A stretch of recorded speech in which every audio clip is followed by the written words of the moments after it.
Hello, friends. I'm here to tell you, yes, Qigong and Tai Chi can help. How do I know this? Because it has changed my life. That's how this podcast came about.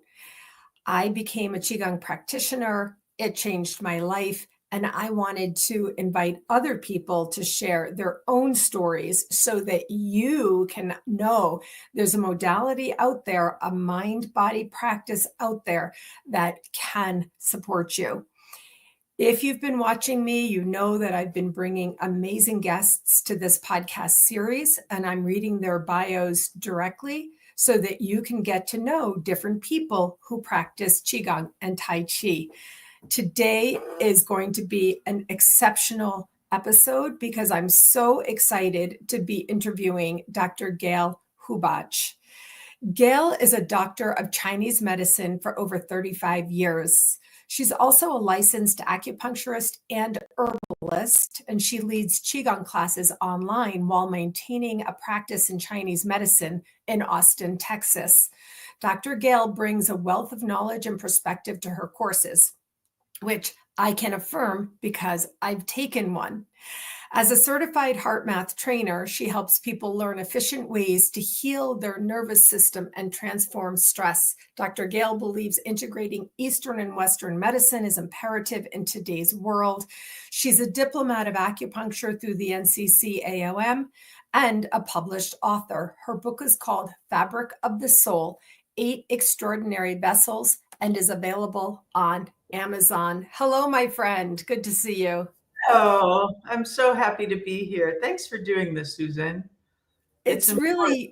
It's truly a pleasure. And I want to say, Gayl, as I have said to all of the other instructors of my practice, I met you through the IIQTC. We call it the Institute of Integral Qigong and Tai Chi, under the leadership of Dr. Roger Yanka. And you were one of the instructors of my level 1 certification program. Yeah. I loved all of my instructors. I loved meeting you. I loved learning under you. And I think of you now. The one thing that I would say about the way you teach and present is there's a calm that is so, that underlies your entire presentation. The other thing about you as an instructor is it's so judgment free. Gayl, your style is so, encouraging, like, do it, keep doing it. That's the important thing. So I really, truly, genuinely want to say thank you for your leadership as an instructor. Oh, I appreciate that.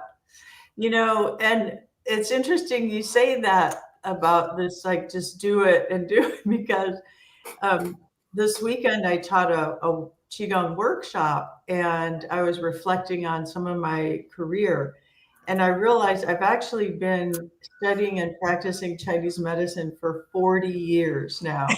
And I'm actually okay to say that out loud because it's been my whole adult life. And because I've integrated so much of the wisdom of this tradition in my life, it's really part of my fabric. It's part of me. And so I think that, what you said, it comes across, right? It does. And also that is very interesting because it's been, let's see, 3 years, I believe. So even still, 40 minus just 3 years is still an entire life. And I really do know I've been on the mindfulness journey for 25 years. But honestly, Gayl, I'm a fundraiser of 40 years training. So that's in me as well. And so I really do understand that.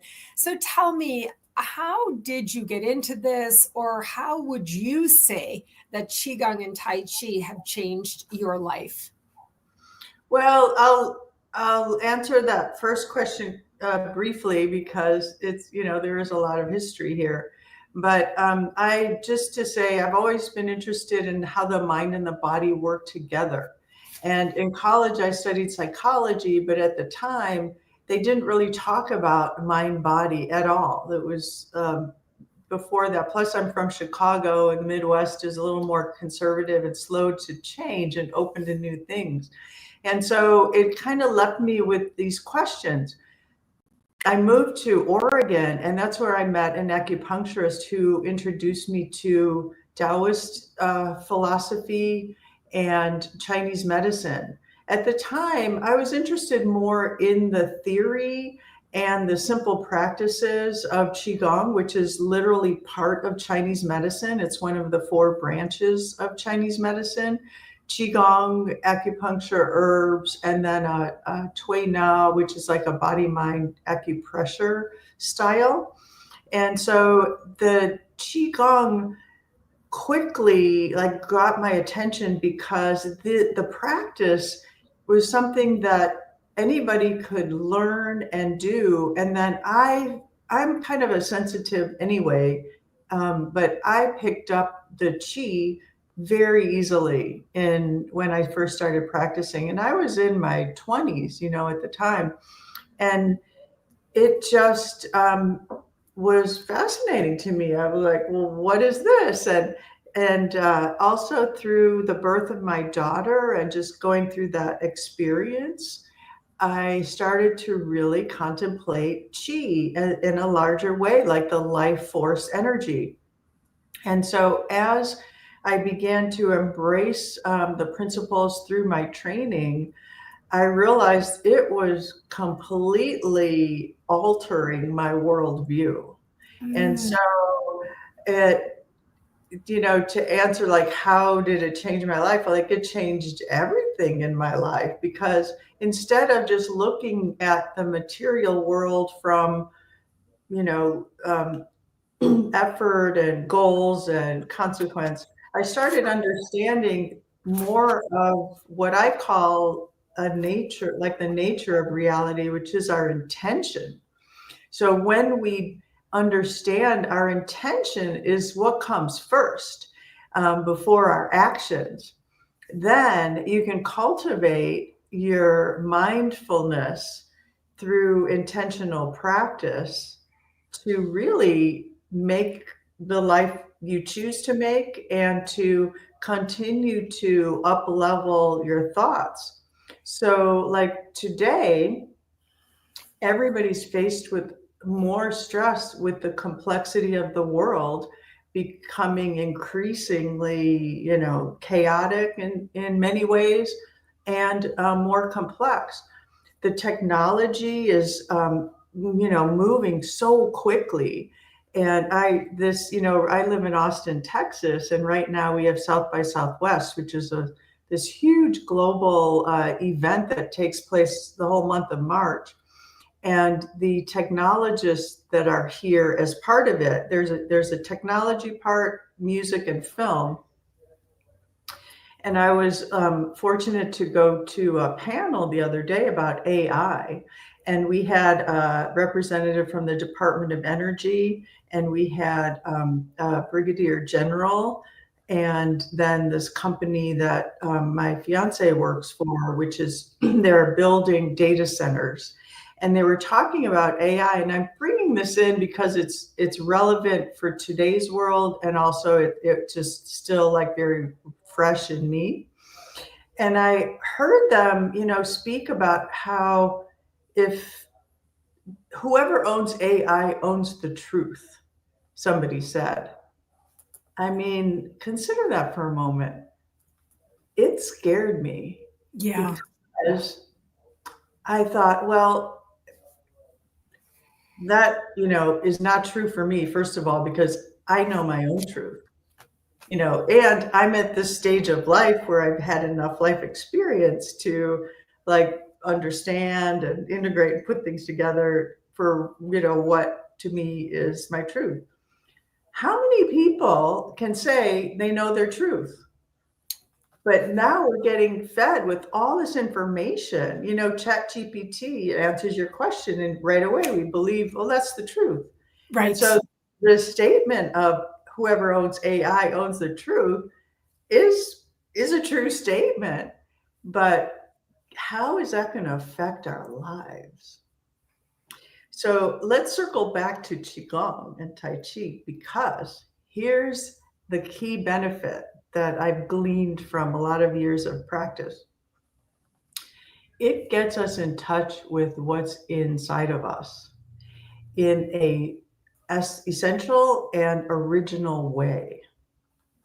So when we have, and the principles are based on original chi, that's the subject of my book, Fabric of the Soul, is, we came into life very innocent. We have patterning from our past, but we're also patterned from our environment.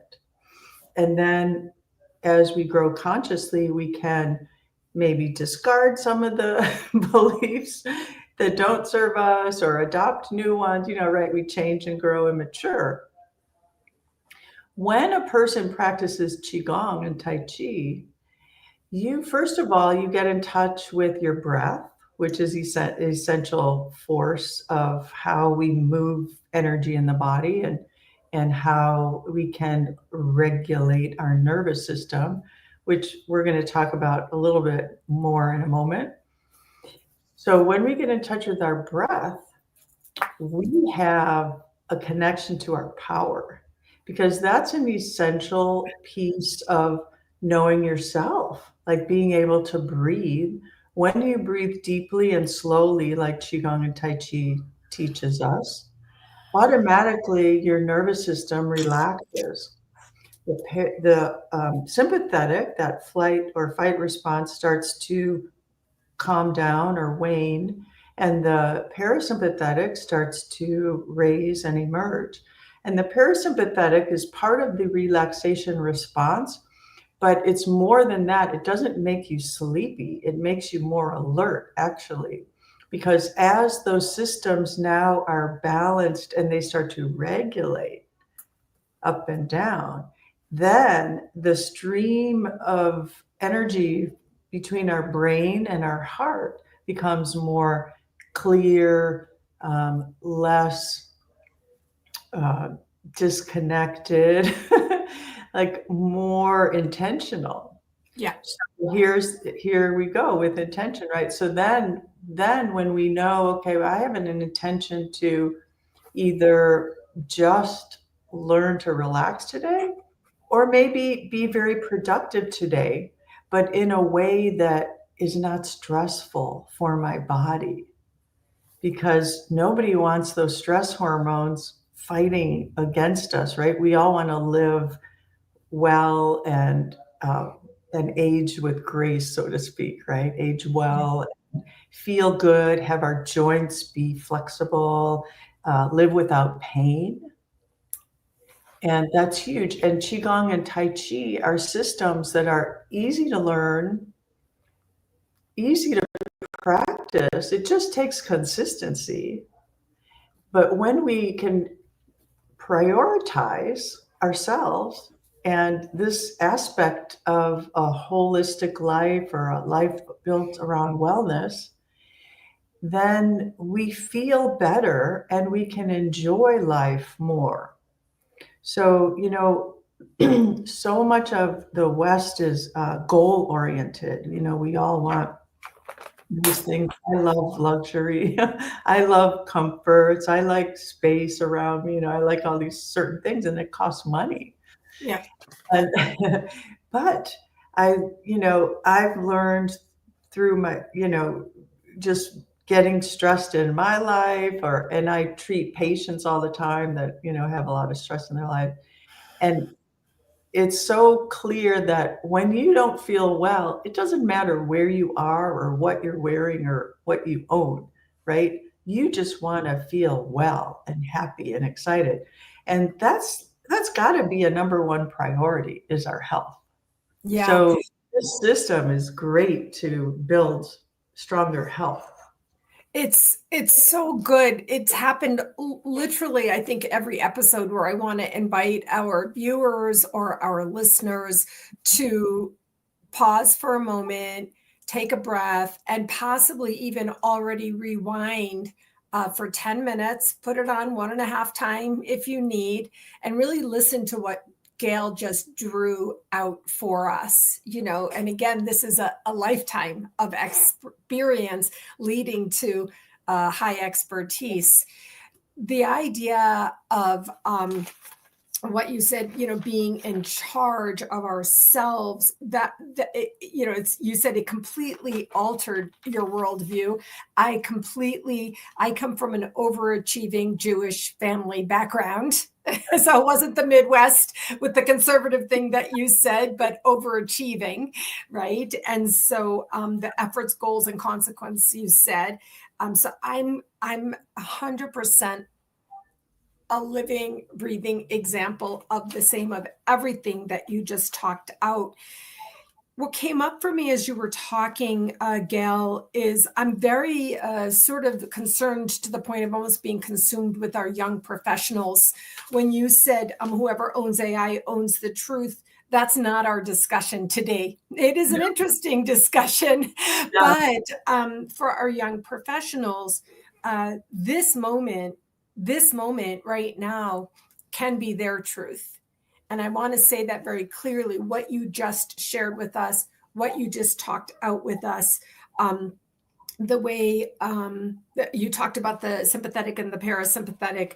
Qigong and Tai Chi are easy to learn, easy to practice, do need to be prioritized.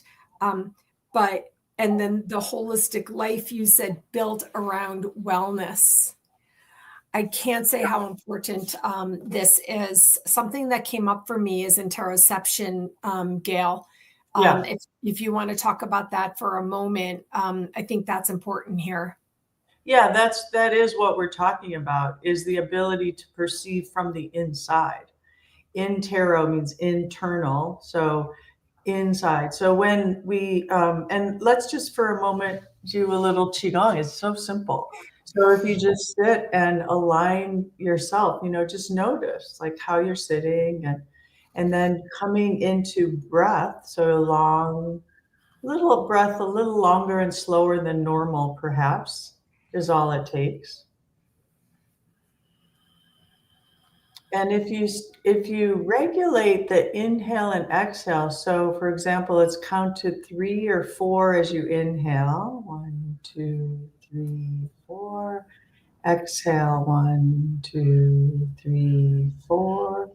Inhale, 1, 2, 3, 4. Exhale, 1, 2, 3, 4. Once more. Inhale, 1, 2, 3. Exhale, 2. This easy, regulated breath begins to align the body and the mind. It begins to bring your perception into your chest, your lungs and heart, begins to awaken internal perception, your interoception, noticing, oh, well, maybe, the chest is a little tight, or maybe I'm tensing my back. Okay, let's just relax that. It's as simple as that. Like just noticing your body is a form of interoception, because your body is speaking to you. It's telling you, oh, I just need to perhaps exhale, a little longer with a little sigh. And these are Qigong practices that we do, right? It's simple. And then there's forms, that have developed over time that help to build this body-mind intelligence. And once you practice and have this body-mind intelligence awakened in you, then these simple breath patterns turn it back on right away. I mean, I'm telling you, I cannot say, Gayl, some people know me, some people don't know anything about me. I was a living type A for decades of my life. I had an emotional meltdown in my mid to late 30s from that. And from there, I got on a different path.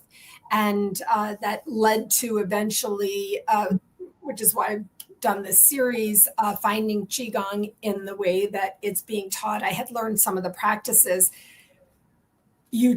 As soon as you said, let's go into the breathing pattern, because I have a developed practice of this, I immediately, just like you literally just said, it kind of kicked in for me.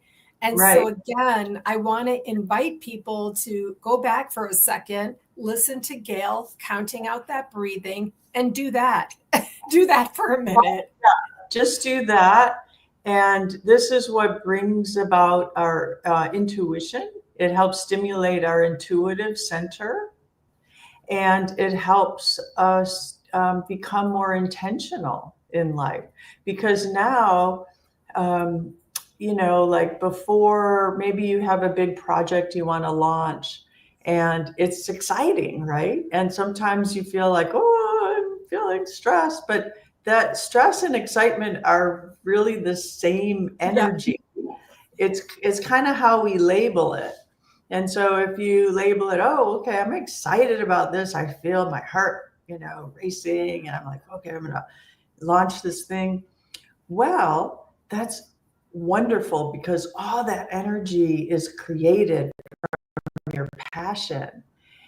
And to smooth that passion, like to smooth that excitement / stress, which tends to be a little bit rough or fiery, we might say, just come into a regulated breath pattern. Just the inhale and exhale the same amount, like the 4, 5, 6. That's a simple breath pattern. There are other breath patterns that develop more of the parasympathetic, but this episode is not about breath. We could do another episode about that. I do actually. Dr. Oli Smith did do a practice episode on breath. I have that also in this series. Oh, nice. Yeah, I want to say, oh my gosh. So helps to stimulate your intuitive center, you said.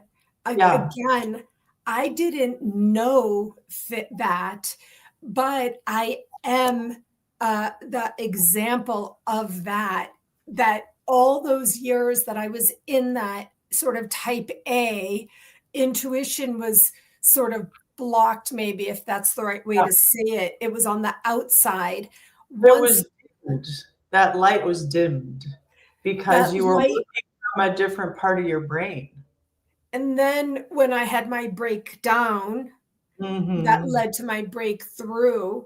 Right. And then eventually I found an energy therapist, though she didn't call it Qigong, but she taught me these things.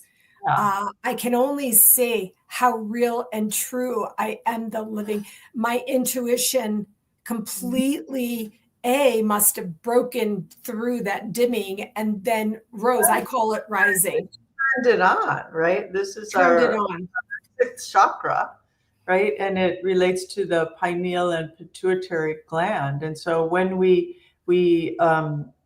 awaken, if you don't mind me using that term, or stimulate or turn on that center, then those glands literally start to work more efficiently. The pineal can secrete neurohormones, whereas before it might have been just quiet, right? So we start to awaken. So it happens chemically in our brains. And then through the regulation of Qi, which is innate within us, it's just part of our intelligence, our body, mind intelligence. We awaken that in a kind of accelerated way. Then things start really moving in life, right? It changes. That's what changes life. From the minute I got involved with the IIQTC, one of the reasons I think it spoke to me was because Roger actually talks science. Like you're speaking science now, so I love that. And I'm a science nerd. I love science. I'm listening to science podcasts. I read. Same. I've been studying just in the last 4 years. I've been studying neuroscience and neurology in conjunction with my practice. I wanted to just, before we end, we just have a few more minutes. I wrote down that you said it was with the birth of my daughter Yeah. that you really contemplated chi as a life force energy. And Hmm. I really, really loved that. And some of us are long beyond a birth stage, and some of us are not, will never have a birth of that sort. And some of us are early before we could even imagine it.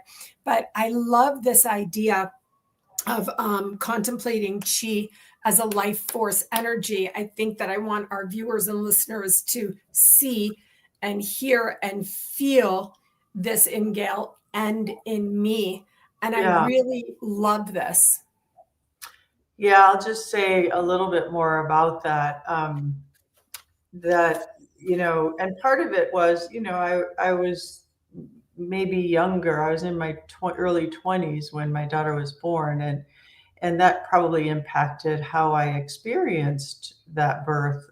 But given that, when a mother starts feeling those contractions, I was already studying metaphysics and Taoism, and I started like recognizing, okay, this is energy beyond my control. This is completely involuntary, right? And I just took it as waves of energy. I decided I'm just going to feel this as energy, and so I didn't have resistance, and that's really key.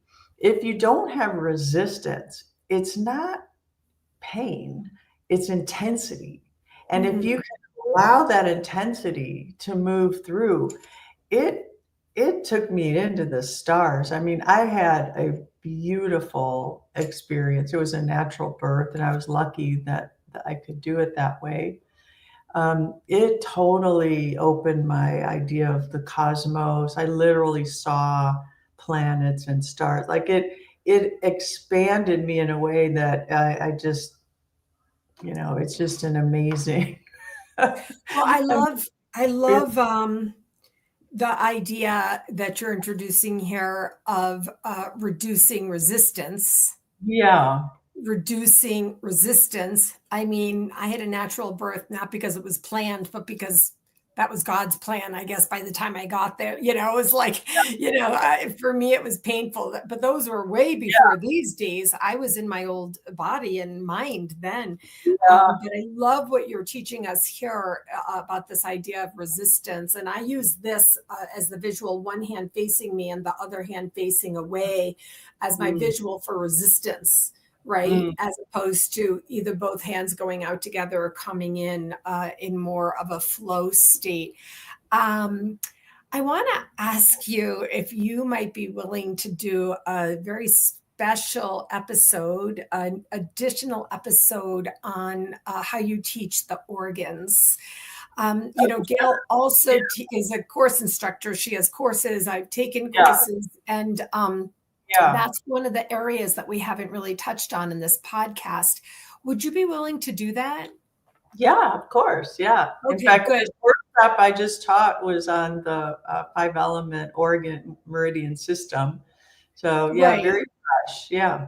Yeah, so that's great. So I'll offline, I'll get that set up with you, and then we'll do that, because another thing that I'm doing through this podcast series is introducing people to different aspects. Like Oli did the 4 practice sessions with the breath, the meditation, the self massage, and the body movement.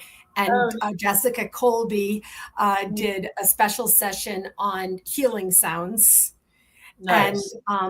you're the person I think of when I think about the meridians and the organs. So I'll get in touch with you. Well, Gayl, this is so great. I want to thank you for your time. How can people get in touch with you?